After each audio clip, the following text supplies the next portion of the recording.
Chief Meteorologist Brian Schofield. Are those clouds behind you back there? Maybe. A little? What's it to you?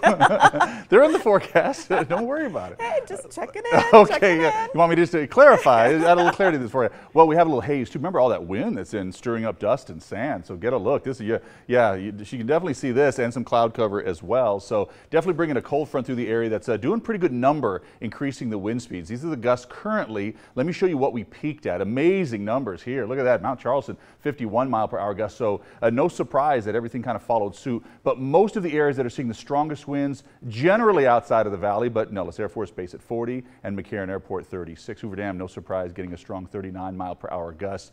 Probably not getting much stronger than we saw today, but we'll probably keep them up. Sustained winds at 15. Certainly drop temperatures down, 78 degrees. That makes things feel a little bit better. I'll tell you that. Very nice conditions there, but of course all across the valley we're just kind of watching that haze, and certainly has changed up the air quality a little bit. It's in the moderate category, but by the weekend things will change up even nicer, so I think you'll like the numbers we have. Desert Doppler not showing anything of any consequence. It looks like all the rain and showery activity that we've seen up to the north, mostly staying to the north, but it's pushed far down to the south through Reno, Lake Tahoe, Sacramento, so quite a few areas in Northern California finally saw a little rain, and that's good news for those folks, and even some areas out toward the east of that seeing some snow. So a lot of people pretty happy with the way the conditions turned out. So take a look at some numbers here.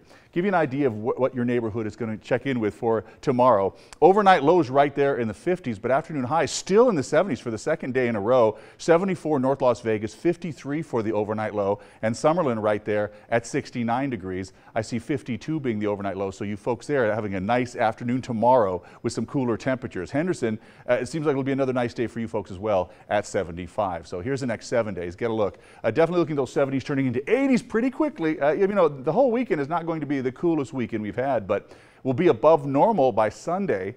Thereafter, look at these big numbers for next week. We're practically to 90. I suppose we could probably put 90 there and be correct in quite a few areas. So we're going to warm things up as quickly as we cool them down. Even overnight lows are coming up, not to the 70s, but we're going to get back into the 60s for a spell. But near 90-degree temperatures, and those hold on pretty well through a good portion of next week. Once again, leading up, you're probably asking about the wind for tonight. We'll see it breezy, borderline gusty at times, and probably keep some of those breezes in through early Saturday before they start to calm down. But then the rest of the time, I think we're going to do okay, wind-free for the most part. Back to you. All right, thanks, Brian.